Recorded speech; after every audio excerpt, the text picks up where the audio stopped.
আসসালামু আলাইকুম। আমি ডক্টর মারুফুল ইসলাম, যুগ্ম পরিচালক ও সহযোগী অধ্যাপক, জাতীয় burn plastic surgery institute. Actually আমি এই ভিডিওটা আপডেট দিতে অনেকটা বাধ্য হয়ে দিচ্ছি। সেটা হলো যে আপনারা জানেন যে একটা মর্মান্তিক বিমান দুর্ঘটনা হয়ে অনেক বাচ্চা মাইলস্টোন স্কুলের বাচ্চারা আহত এবং নিহত হয়েছে। তো আমাদের এখানে এই মুহূর্তে জাতীয় বার্ন প্লাস্টিক সার্জারিতে 51 জন বাচ্চা ভর্তি আছে। একজন আমরা ব্রড ডেট পেয়েছি। আর অন্যান্য পেশেন্টদের ব্যাপারে অনেকে আছে ইনহেলেশন, মানে ম্যাক্সিমাম আছে ইনহেলেশন ইনজুরি এবং প্রচুর পরিমাণে বার্ন তারা।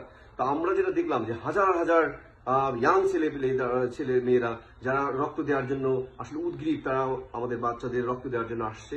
আমি তাদের অনুরোধ করবো, আমাদের প্রথম ফার্স্ট 24 আওয়ার্স, অর্থাৎ প্রথম একদিনের মধ্যে আমরা কোনো রক্ত কোনো পোড়া রোগীকে দিই না।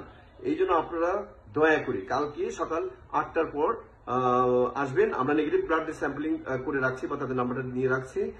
আমাদের বড় জোর 30 বা 40 ব্যাগ রক্ত লাগবে। আমরা সেটা কালকে লাগলে 30-40 ব্যাগ লাগতে পারে, সেটা আমরা কালকে সকাল 8টার পর তাদের ফ্রেশ ব্লাড দিব। আমরা কোনো ব্লাড এই মুহূর্তে নিয়ে ফ্রিজে রাখতে চাই না। এই একটা অনুরোধ। আপনারা প্রচুর মানুষ রক্ত অলরেডি আমি শুনলাম রেড কিচেন থেকে পুরো রাস্তা ব্লক করে রক্ত নেওয়া হচ্ছে। এটা নেওয়ার প্রয়োজন নেই।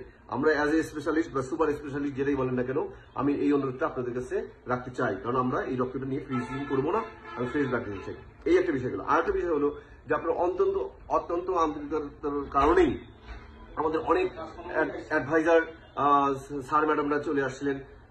মোটামুটি অ্যাডভাইজার বোর্ডের ম্যাক্সিমাম স্যার ম্যাডামরা কিন্তু তাৎক্ষণিকভাবে এসে পেশেন্ট দেখে গেছেন এবং ওই সময় অতটা ভিড় ছিল না। তারা দেখে একটা আইডিয়া নিয়ে গেছেন এবং সাংবাদিকদের তখন ব্রিফ করেছেন। কিন্তু এখন বাজে হলো কত? বিকেল 5:30। এখন বাজে হলো বিকেল পৌনে 5:37।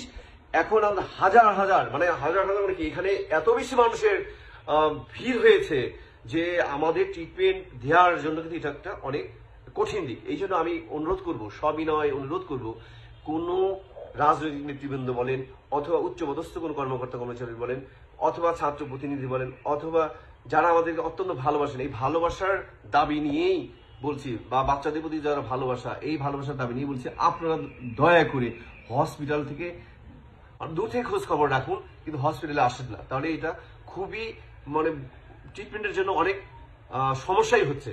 যদি একটা কথা বলি, সমস্যা হটলাইন দেওয়া আছে, ওই নাম্বারে যোগাযোগ করেন। আমরা কালেক্ট করে দিব। রক্ত লাগলে কালকে লাগবে। আপনার ডাবের পানি সরবরাহ করতে পারেন, ডাব দিতে পারেন। আর ঔষধপাতি সবকিছু আমাদের এখানে আছে অ্যাভেলেবেল, কোনো সমস্যা নেই। আপনারা এই ধরনের চিন্তা করেন না। আর পেশেন্টদের জন্য আপনাদের পক্ষ থেকে যেটা করণীয়, আপনার বাচ্চাদের জন্য দোয়া, এটা আপনাদের করতে পারেন। আপনারা ওই দোয়াটা করেন। আমরা আমাদের হার্ট অ্যান্ড সোল, আমাদের অল ম্যান ফোর্স আর ম্যান পাওয়ার রেডি হিয়ার। আমাদের সমস্ত plastic surgeon, resident plastic surgeon, anaesthesiologist, nurse এবং ওয়ার্ড বয় সুইপার সবাই রেডি আছে। এটা নিয়ে আপনারা কোনো ট্রিটমেন্টের বিষয়ে যতটুকু করার সম্ভব সেটা আমাদের পক্ষ থেকে হচ্ছে। ধন্যবাদ। কেউ মনে এটা নিয়েন না যে আমি হার্ড করে কথা বললে ক্ষমা প্রার্থী। তবে আমাদের এই অনুরোধটুকু আপনারা রাখবেন এবং চিকিৎসা কাজে এভাবে সহযোগিতা করবেন বলে আশা করি। আসসালামু আলাইকুম। ধন্যবাদ সবাইকে।